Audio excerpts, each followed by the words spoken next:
waktu ku rindu selalu dekatmu, ku ingin berada di tempat yang indah dalam hadiratmu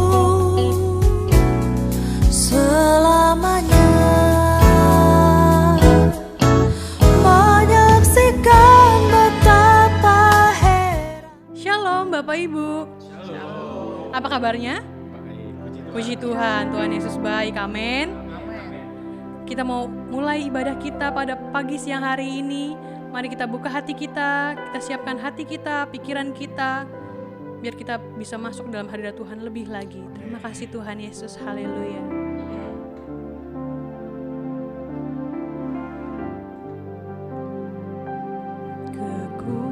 Kekuatan di hidupku,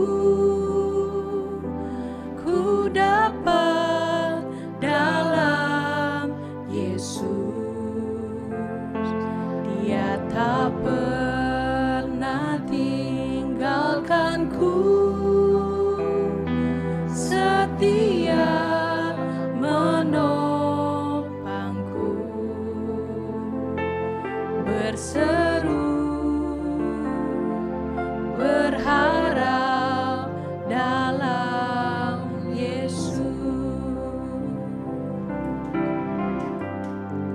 Ajaib Kau Tuhan, penuh kuasa, sanggup pulihkan keadaanku.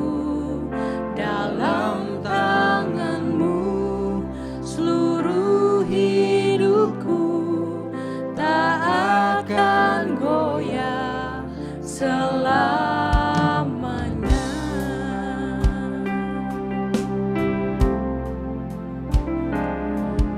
Kekuatan di hidupku, ku dapat dalam Yesus. Dia tak pernah tinggalkanku, setia menopangku, berseru berharap dalam Yesus. Ajaib Kau Tuhan, penuh kuasa, sanggup pulihkan keadaanku. Dalam tangan-Mu seluruh hidupku tak akan goyah selamanya. Ajaib Kau Tuhan, penuh kuasa, sanggup pulihkan keadaanku. Dalam tangan-Mu seluruh hidupku tak akan goyah selamanya. Mari kita nyanyikan lagu ini dari awal. Kekuatan di hidupku, ku dapat dalam Yesus. Dia tak pernah tinggalkanku, tak pernah tinggalkanku, setia menopangku, berseru yes Lord, berharap dalam Yesus. Ajaib Kau Tuhan,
Tuhan Yesus.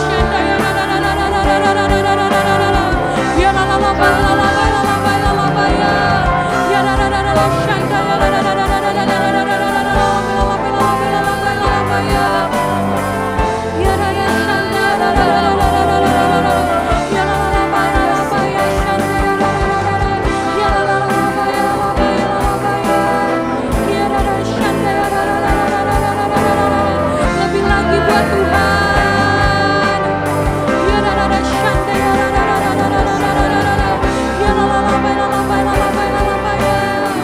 Terima kasih Tuhan. Terima kasih Lord.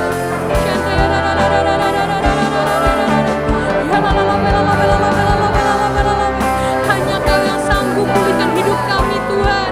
Pulihkan keadaan kami Tuhan Yesus. Kami percaya Indonesia pulih. Indonesia pulih dalam nama Tuhan Yesus.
Perbuatanmu ajaib, tiada seperti Engkau,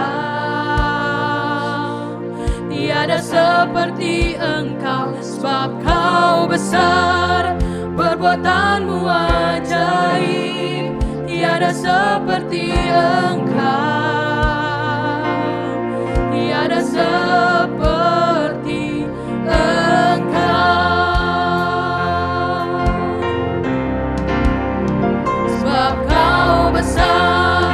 Perbuatanmu ajaib, Tiada seperti Engkau, tiada sepertimu Yesus, tiada seperti Engkau, sebab Kau besar. Perbuatanmu ajaib, tiada seperti Engkau, tiada seperti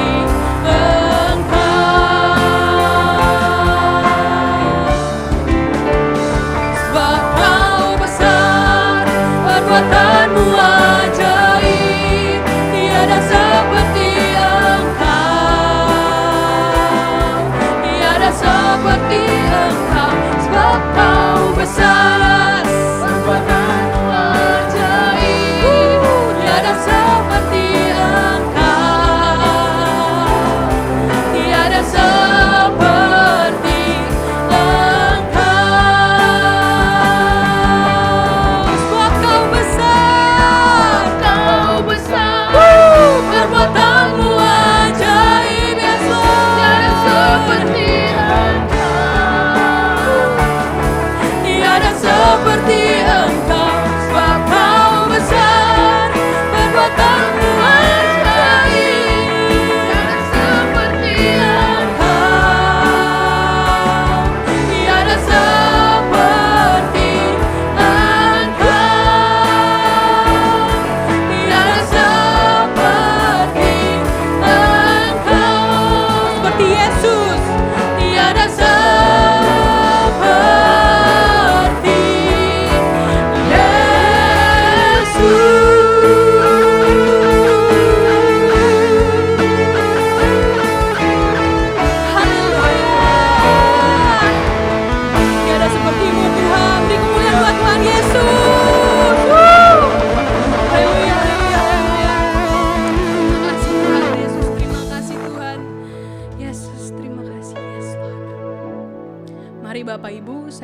mengajak Bapak Ibu untuk membacakan Mazmur 91. Mazmur 91. Dalam lindungan Allah. Orang yang duduk dalam lindungan yang maha tinggi dan bermalam dalam naungan yang maha kuasa akan berkata kepada Tuhan, tempat perlindunganku dan kubu pertahananku, Allahku yang ku percayai. Sungguh, Dialah yang akan melepaskan engkau dari jerat penangkap burung, dari penyakit sampar yang busuk. Dengan kepaknya, Ia akan menudungi engkau. Di bawah sayapnya, engkau akan berlindung. Kesetiaannya ialah perisai dan pagar tembok. Engkau tak usah takut terhadap kedahsyatan malam, terhadap panah yang terbang di waktu siang, terhadap penyakit sampar yang berjalan di dalam gelap, terhadap penyakit menular yang mengamuk di waktu petang. Walau 1.000 orang rebah di sisimu dan 10.000 di sebelah kananmu, tetapi itu tidak akan menimpamu. Engkau hanya menontonnya dengan matamu sendiri dan melihat pembalasan terhadap orang-orang fasik. Sebab Tuhan ialah tempat perlindunganmu, yang maha tinggi telah kau buat tempat perteduhanmu. Malapetaka tidak akan menimpa kamu, dan tulah tidak akan mendekat kepada kemahmu. Sebab malaikat-malaikatnya akan diperintahkannya kepadamu untuk menjaga engkau di segala jalanmu. Mereka akan menatang engkau di atas tangannya, supaya kakimu jangan terantuk kepada batu. Singa dan ular tedung akan kau langkahi. Engkau akan menginjak anak singa dan ular naga. Sungguh, hatinya melekat kepadaku, maka aku akan meluputkannya. Aku akan membentenginya, sebab ia mengenal namaku. Bila ia berseru kepadaku, aku akan menjawab. Aku akan menyertai dia dalam kesesakan. Aku akan meluputkannya dan memuliakannya. Dengan panjang umur akan kukenyangkan dia, dan akan kuperlihatkan kepadanya keselamatan daripadaku. Mari Bapak Ibu, saya mau undang untuk bangkit berdiri. Kita mau puji dan sembah Tuhan Yesus lebih lagi. Yang mau sama-sama katakan amin. Beri kemuliaan buat Tuhan Yesus.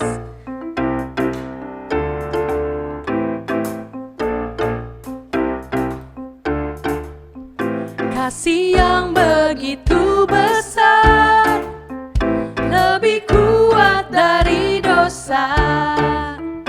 Kasih yang menemukanku, selamatkan dan pulihkanku. Ku naikkan syukurku, ku tak akan berhenti memuji, meninggikan namamu selalu, menari, memuliakanmu. Dibebaskan, dibangkitkan, hidup yang kau beri, dan kini hanya untukmu.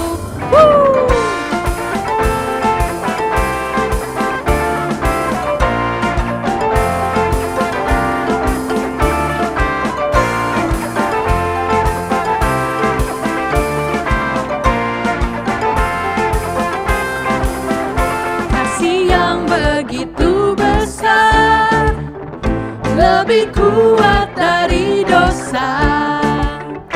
Kasih yang menemukanku, selamatkan dan pulihkanku.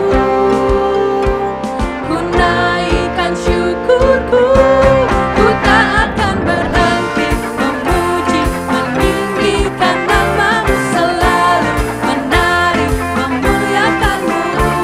Dibebaskan, dibangkitkan, hidup yang kau beri, dan kini hanya untukku tak akan berhenti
hidup yang kau beri, dan kini hanya untukmu. Takkan berhenti memuji, meninggikan namamu, selalu menari, memuliakanmu.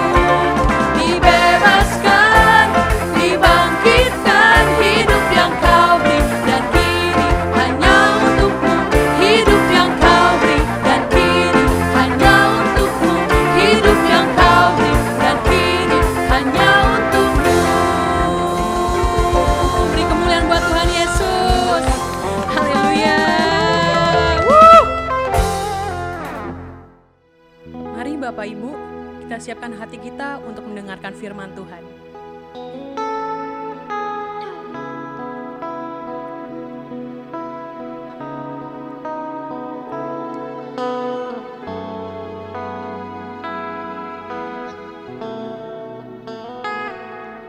Ku bawa kepadamu,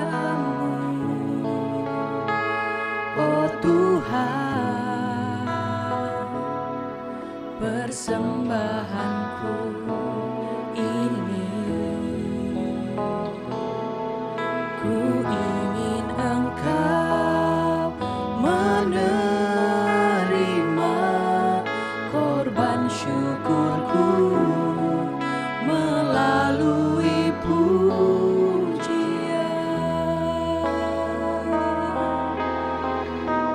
Takkan pernah ku bawa selain yang terbaik, yang harum dan sejati di hadapan tatamu. Yesusku, terimalah korban syukurku ini yang mengalir di hatiku sebagai persembahanku. Ku bawa kepadamu, oh Tuhan, persembahanku ini. Ku ingin Engkau menerima korban syukurku melalui pujian. Takkan pernah ku bawa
Shalom semuanya. Ketika Tuhan Yesus ditanya oleh murid-muridnya akan tanda kedatangannya dan tanda kesudahan dunia ini, maka salah satu dari tanda itu adalah penyakit sampar yang bisa kita sebutkan sebagai pandemi COVID-19. Jadi pandemi COVID-19 adalah bagian dari tanda kedatangan Tuhan Yesus di awan-awan untuk menjemput gerejanya. Ada yang berkata bahwa penyakit sampar sudah terjadi berulang-ulang. Malah pada tahun 1918 sampai dengan 1920 ada wabah flu Spanyol yang menyebabkan 50 juta orang meninggal. Tetapi Tuhan Yesus belum datang. Jangan-jangan setelah pandemi COVID-19 Tuhan Yesus juga tidak akan segera datang. Kalau kita bicara Tuhan Yesus tidak segera datang, ini tidak sesuai dengan yang dikatakan Tuhan Yesus dalam kitab Wahyu. Dalam kitab Wahyu, Tuhan Yesus berkata, "Aku datang segera sebanyak 4 kali. Dan waktunya sudah singkat, waktunya sudah dekat sebanyak 2 kali." Jadi kalau Tuhan Yesus berkata, "Aku datang segera" 2000 tahun yang lalu, apalagi hari-hari ini, pasti lebih segera lagi. Hati-hati, jangan terjebak menjadi pengejek-pengejek yang dengan ejekannya berkata, "Di mana janji kedatangannya itu? Dari dulu keadaan tetap seperti ini. Katanya salah satu tanda adalah penyakit sampar. Mana buktinya? Penyakit sampar sudah terjadi berulang-ulang, tetapi ternyata Tuhan Yesus belum juga datang." Jangan berkata bahwa setelah pandemi COVID-19 Tuhan Yesus pasti datang kembali. Atau jangan juga berkata bahwa setelah pandemi COVID-19 Tuhan Yesus belum segera datang. Kita tidak tahu dengan pasti kapan kedatangan Tuhan Yesus kembali. Hanya Bapa di sorga saja yang tahu. Yang penting Tuhan Yesus berkata bahwa penyakit sampar seperti pandemi COVID-19 ini adalah bagian dari tanda kedatangannya. Tuhan Yesus menghendaki agar kita percaya bahwa Dia akan segera datang.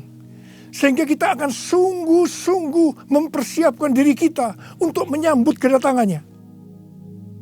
Saya percaya bahwa sikap orang percaya dari zaman ke zaman yang melihat dan mengalami malapetaka, mungkin itu perang, mungkin itu bencana alam, termasuk penyakit sampar, akan berkata bahwa Tuhan Yesus akan datang segera.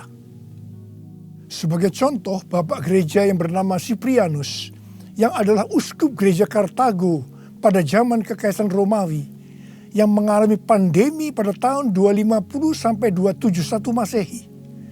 Pada saat itu di Roma saja sekitar 5.000 orang meninggal per hari. Cyprianus menyebutkan bahwa pandemi tersebut sebagai akhir zaman. Memang ini terbukti keliru. Akan tetapi dari sisi yang lain kita melihat keyakinannya bahwa ini adalah akhir zaman justru membuat terjadinya kebangunan rohani. Gereja terlibat dalam pelayanan sosial diakonia yang dahsyat. Melihat itu banyak orang menjadi percaya dan gereja berkembang pesat. Jadi setiap zaman seolah-olah Tuhan menciptakan situasi, apakah itu perang, bencana alam, kelaparan, termasuk penyakit sampar, agar perkataan Tuhan Yesus, "Aku datang segera" itu selalu ada di dalam hati orang percaya. Sehingga mereka selalu dalam kondisi berjaga-jaga, melakukan amanat agung Tuhan Yesus, sehingga penuaian jiwa besar-besaran terjadi. Demikian juga dengan adanya pandemi COVID-19 ini, Tuhan menghendaki gerejanya, yaitu kita-kita ini, bergerak menyelesaikan amanat agung sebelum Tuhan Yesus datang kembali. Sejak tahun 2009, setelah Tuhan berbicara dengan begitu serius kepada saya tentang "Aku datang segera", saya selalu memperkatakan hal ini.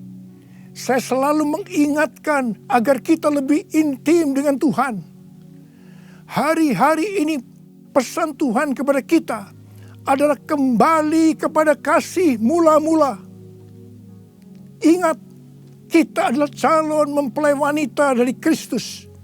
Sang mempelai pria akan datang dengan segera untuk menjemput kita. Kita harus mempersiapkan diri dengan kembali kepada kasih yang mula-mula. Dalam Wahyu 2 ayat 1 sampai dengan 7, Tuhan Yesus berkata kepada jemaat di Efesus, bahwa jemaat di Efesus itu rajin, tekun, tidak dapat sabar terhadap rasul palsu, tetap sabar dan mau menderita oleh karena namaku, kata Tuhan.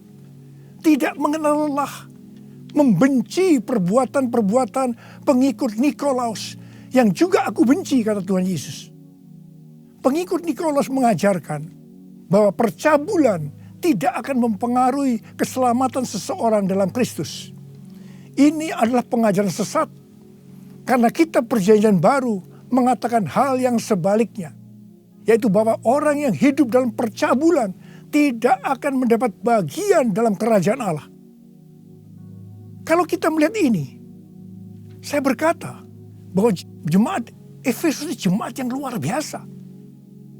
Akan tetapi Tuhan Yesus melanjutkan dengan berkata, namun demikian, aku mencela engkau, karena engkau telah meninggalkan kasih-Mu yang semula. Sebab itu ingatlah betapa dalamnya engkau telah jatuh. Bertobatlah dan lakukanlah lagi apa yang semula engkau lakukan.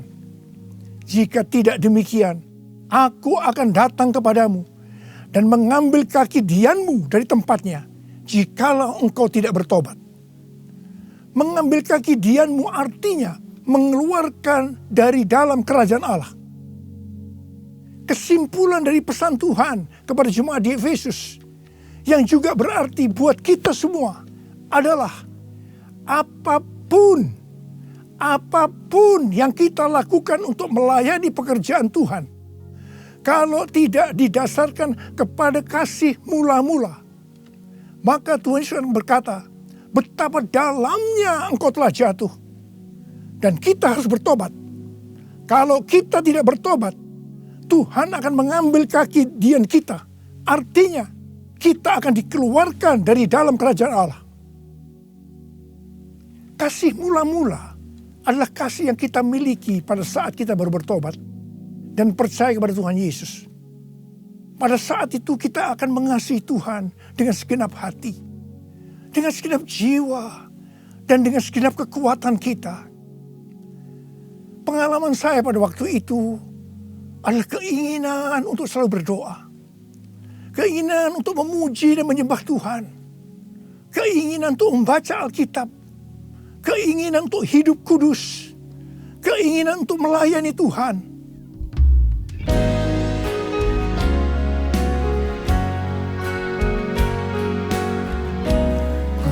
Cinta Kau Yesus, hanya Engkau bagiku Yesus. Sungguh ku rindu mengatakannya, betapa aku mengasihimu. Engkau Allah dan Rajaku, kekasih dan hidupku. Engkau segalanya bagiku. Ku bersyukur kepadamu. Ku bersyukur kepadamu. Ku bersyukur kepadamu.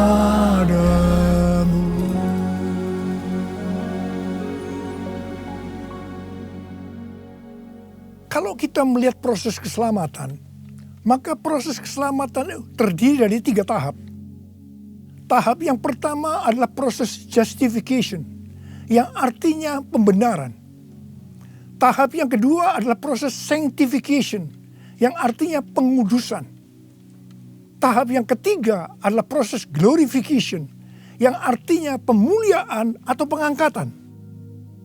Pada proses pertama, yaitu proses justification atau pembenaran, kita bertobat dan percaya kepada Tuhan Yesus, kita mengalami kelahiran baru, kita mengalami kasih mula-mula.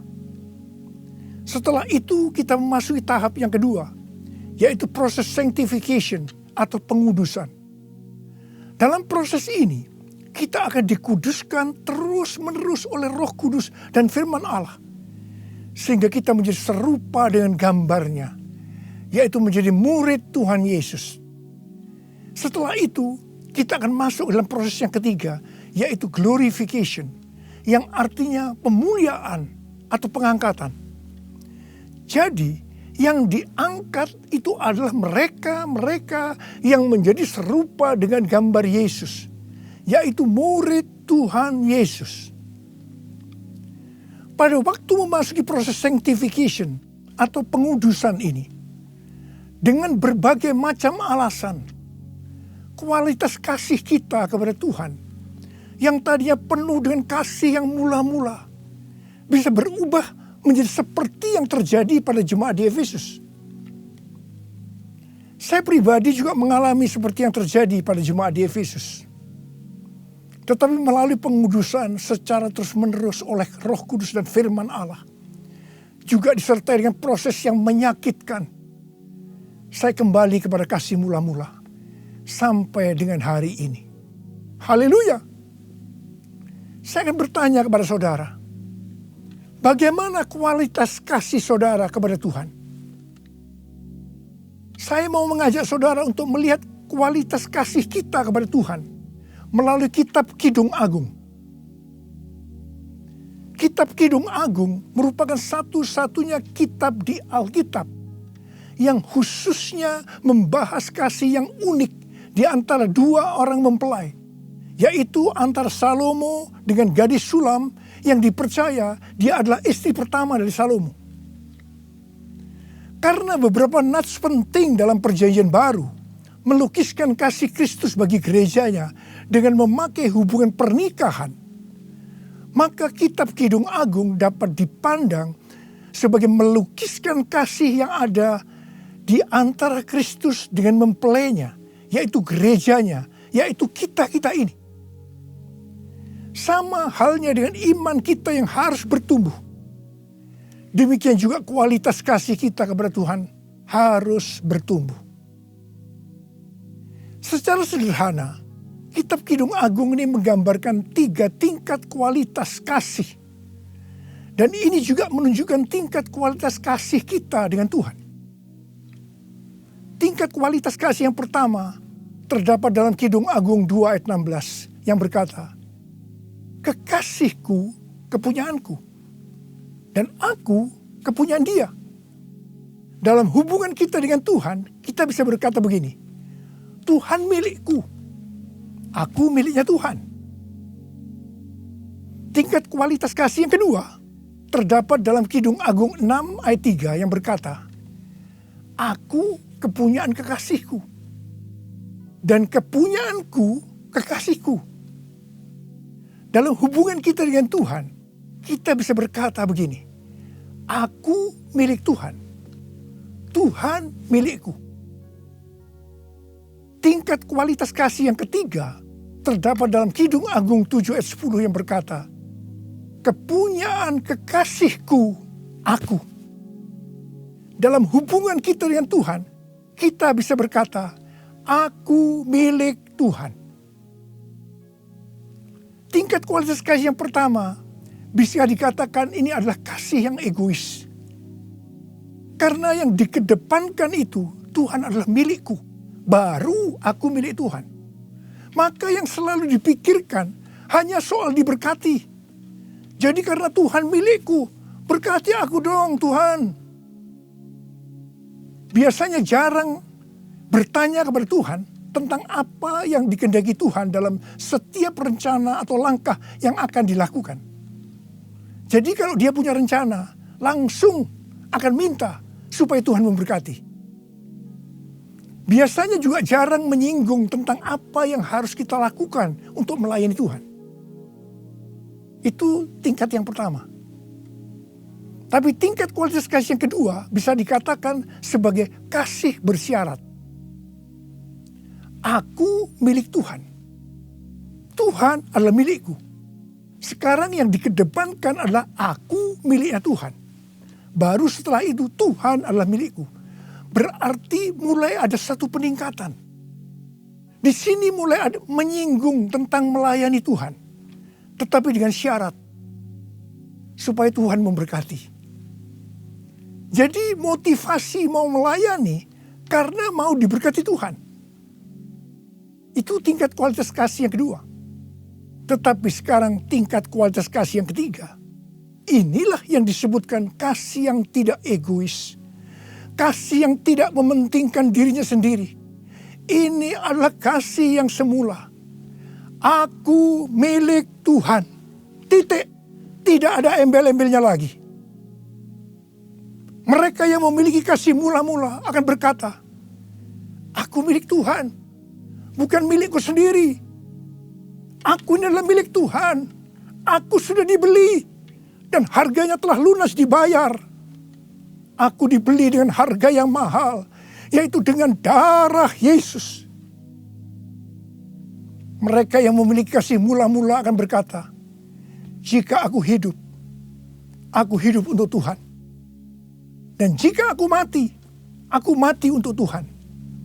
Jadi baik hidup atau mati, aku adalah milik Tuhan.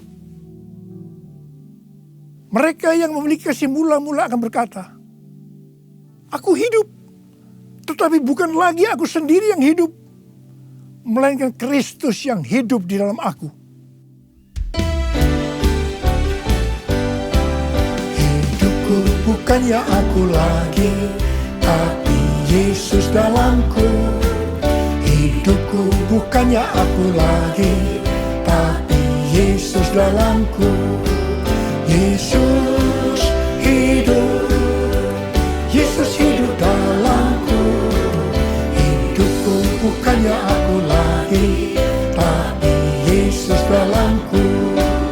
Tapi Yesus dalamku. Orang yang memiliki kasih mula-mula sudah tidak memikirkan lagi tentang diberkati atau tidak diberkati oleh Tuhan. Yang paling penting adalah hidup menyenangkan hatinya Tuhan. Melakukan kehendaknya Tuhan.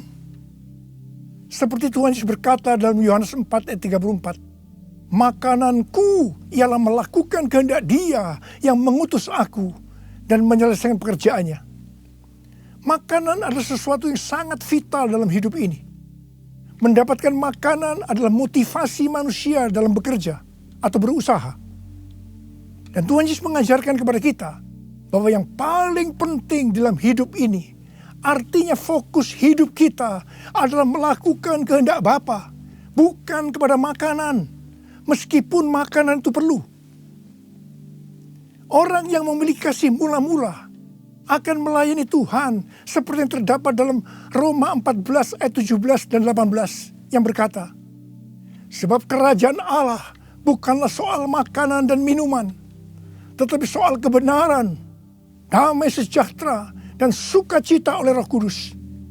Karena barang siapa melayani Kristus dengan cara ini, ia berkenan kepada Allah dan dihormati oleh manusia. Orang yang memiliki kasih mula-mula akan selalu berkata, sebab engkau baik, bahwasanya untuk selama-lamanya kasih setiamu.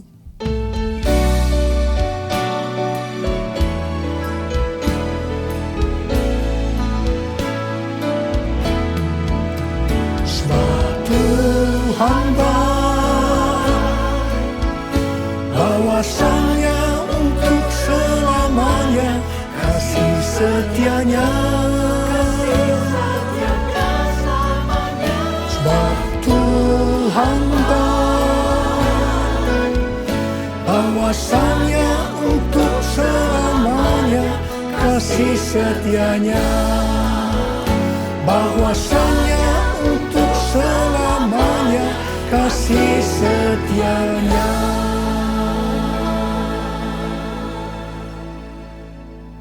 Pujian ini diajarkan oleh Daud dan terus dinyanyikan setelah zaman Daud. Tuhan memberitahu kepada Daud hal yang paling menyenangkan hatinya Tuhan, yaitu kalau dipuji oleh kita, bahwa Tuhan itu baik, bahwasanya untuk selama-lamanya kasih setianya. Karena memang itulah yang Tuhan lakukan untuk kita. Jadi apapun masalah yang kita hadapi, nyanyikan terus pujian tadi. Orang yang memiliki kasih mula-mula akan berkata, aku tidak takut, sebab Tuhan menyertai aku. Aku tidak bimbang, sebab Tuhan adalah Allahku. Tuhan akan meneguhkan aku, bahkan akan menolong aku. Tuhan akan memegang aku dengan tangan kanannya, yang membawa aku kepada kemenangan.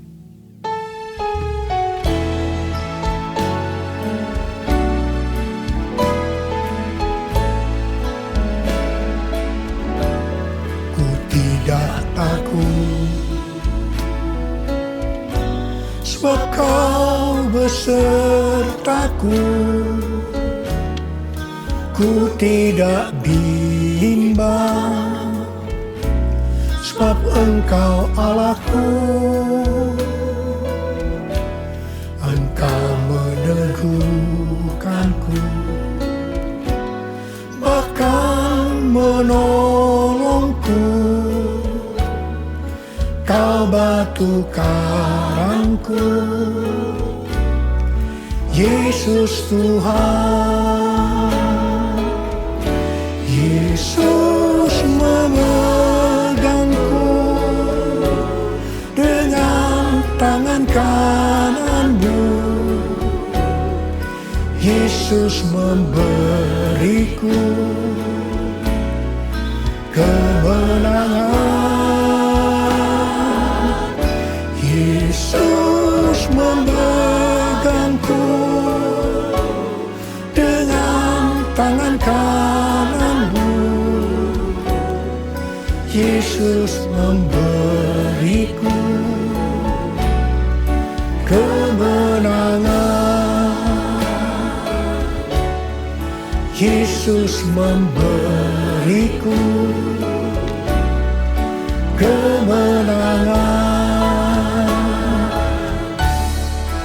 Yesus memberiku kemenangan. Haleluya.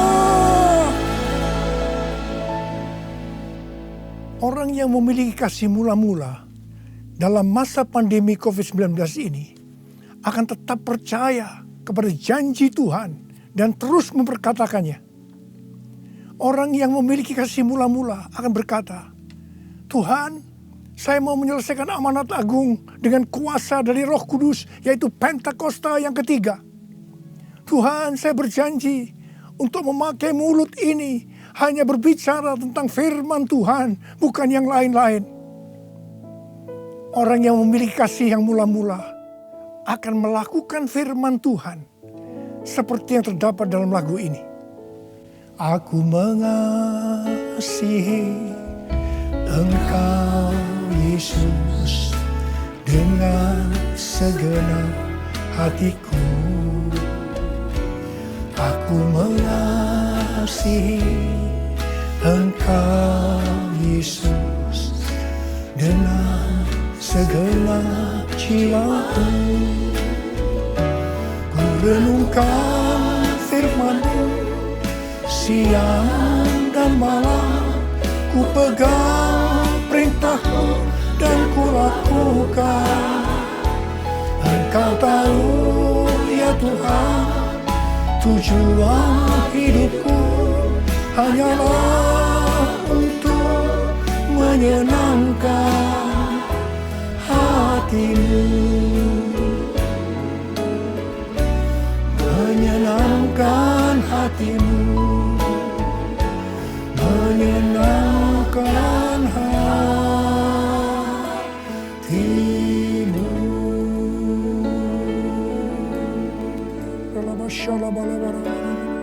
Mari angkat tangan saudara, sembah Dia, sembah Tuhan Yesus. Sembah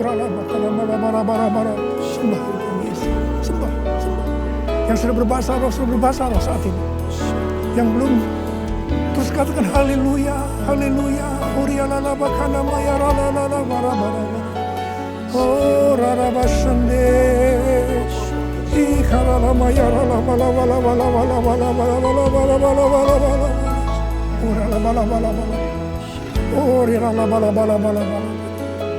Orala bala bala bala bala. Orala bala bala bala bala bala. Ore de beda bala.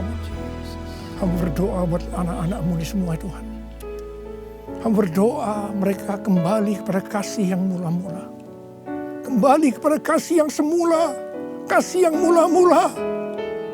Ya Tuhan, hamba berdoa buat mereka. Tuhan, terima kasih.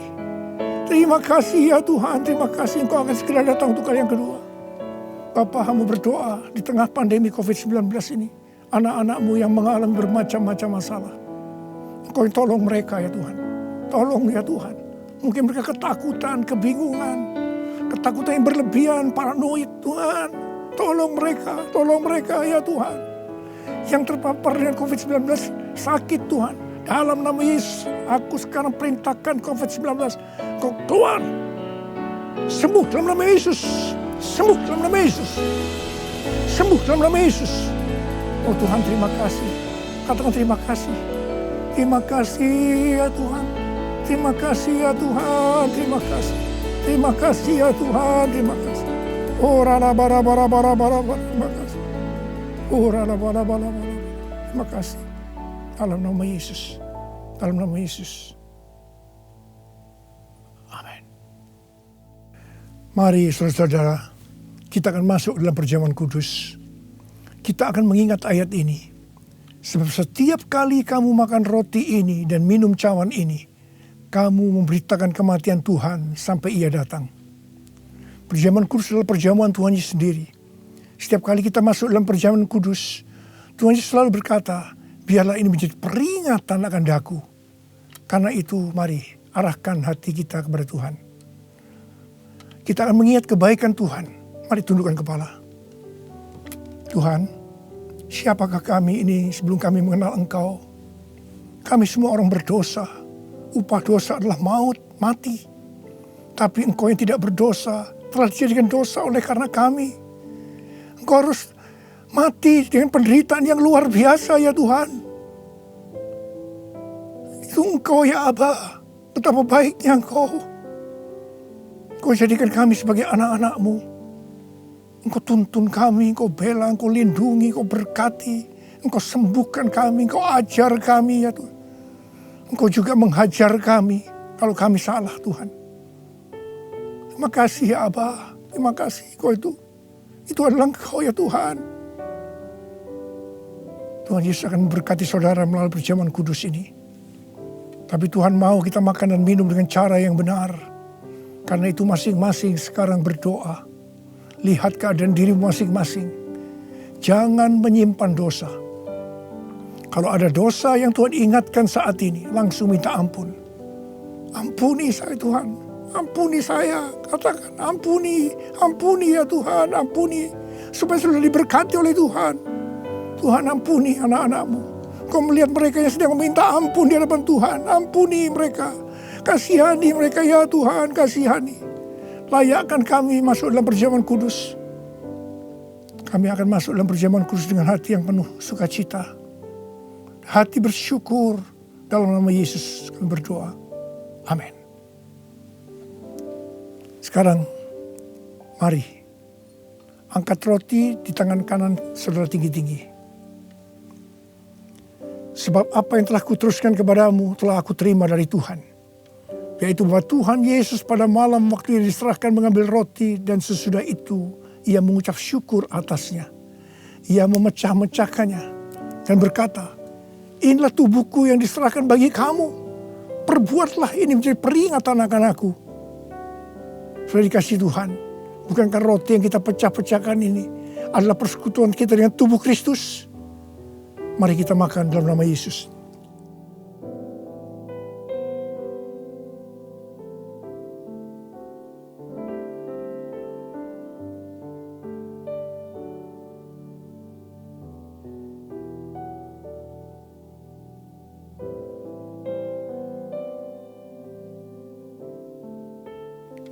Sekarang angkat cawan di tangan kanan saudara tinggi-tinggi. Demikian juga ia mengambil cawan sesudah makan lalu berkata, cawan ini adalah perjanjian baru yang dimeteraikan oleh darahku. Perbuatlah ini setiap kali kamu meminumnya menjadi peringatan akan aku. Saudara kasih Tuhan, bukankah cawan pengucapan syukur yang atasnya kita ucapkan syukur adalah persekutuan kita dengan darah Yesus. Mari kita minum dalam nama Yesus.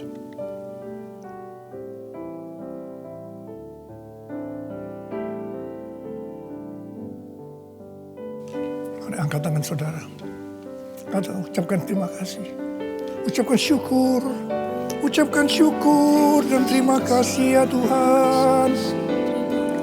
Kami mengucap syukur dan terima kasih ya Tuhan. Terima kasih. Engkau baik ya Tuhan. Bahwasanya untuk selama-lamanya kasih setiamu. Engkau baik ya Tuhan. Engkau baik ya Tuhan. Bahwasanya untuk selama-lamanya kasih setiamu. Tuhan terima kasih. Tuhan terima kasih. Terima kasih. Terima pengurapan Tuhan saat ini. Angkat kedua tanganmu, terima. Urapi anak-anakmu. Terima pengurapan Tuhan. Terima. Terima kasih Yesusku. Terima kasih Yesusku. Puji syukur hanya bagi Tuhanku. Terima kasih Yesusku. Terima kasih Yesusku. Puji syukur hanya bagi Tuhanku. Terima kasih. Terima kasih Yesusku. Terima kasih Yesusku. Puji syukur hanya bagi Tuhanku. Terima kasih Yesusku. Terima kasih Yesusku. Puji syukur hanya bagi Tuhanku. Puji syukur hanya bagi Tuhanku. Puji syukur hanya bagi Tuhanku.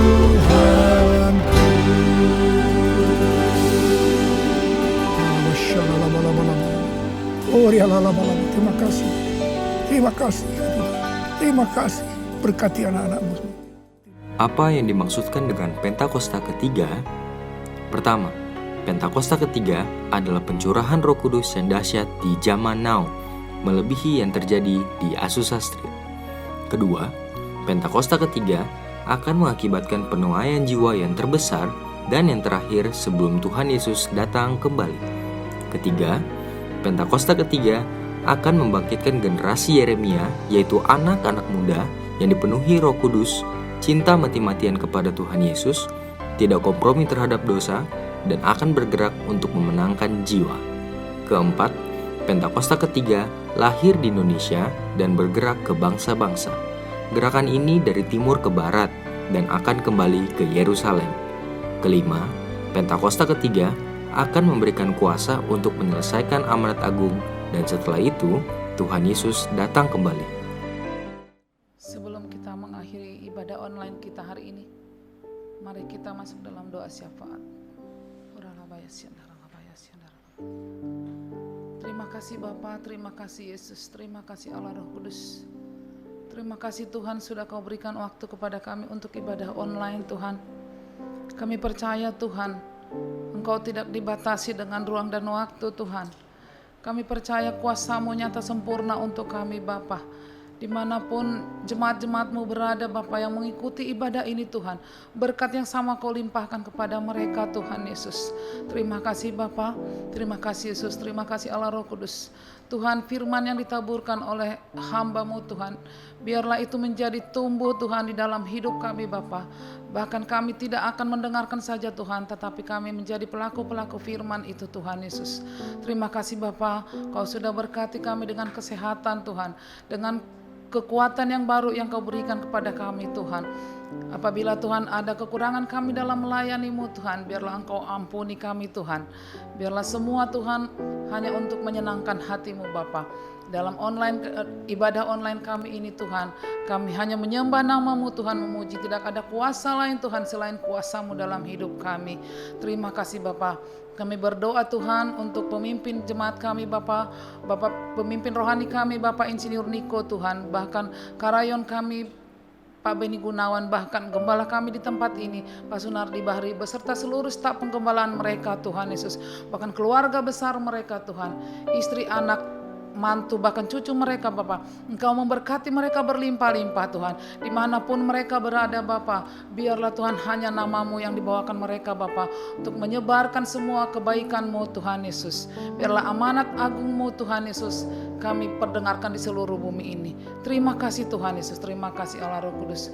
Bapak, Engkau juga memberkati negara kami ini Tuhan, dengan segala permasalahan kami di negara kami ini Tuhan. Kami cinta negara kami ini Tuhan. Kami tahu Engkau tidak pernah mengangkat kaki dian-Mu dari negara kami ini Bapak. Biarlah Tuhan Engkau yang mengampuni segala dosa negara kami ini Bapak. Kami tahu ini terjadi Tuhan, untuk membuat kami semakin dekat kepada-Mu Tuhan, untuk kami semakin mengetahui betapa besarnya kasih-Mu kepada kami Tuhan Yesus. Terima kasih Bapa, terima kasih Yesus, terima kasih Allah Roh Kudus. Itu juga Tuhan kami memberkati umat pilihan-Mu Tuhan, umat Israel Bapa. Biarlah Tuhan semua Tuhan sukacita dan sejahtera Allah turun atas Israel dan kota kudus-Mu Yerusalem Tuhan. Terima kasih Bapa. Inilah doa kami Tuhan, di dalam nama Tuhan Yesus kami berdoa dan mengucap syukur. Haleluya. Amin. Terimalah berkat Tuhan. Kasih karunia berlimpah-limpah daripada Allah Bapa dalam anak yang tunggal Yesus Kristus. Persekutuan yang manis dengan Roh Kudus menyertai saudara sekalian mulai hari ini sampai Tuhan Yesus datang menjemput kita di awan-awan dan bahkan sampai selama-lamanya. Yang percaya bersama-sama katakan amin. Ku naikkan syukurku, ku naikkan syukurku. Happy Sunday semuanya. Selamat hari Minggu. Tuhan Yesus memberkati. Sampai jumpa minggu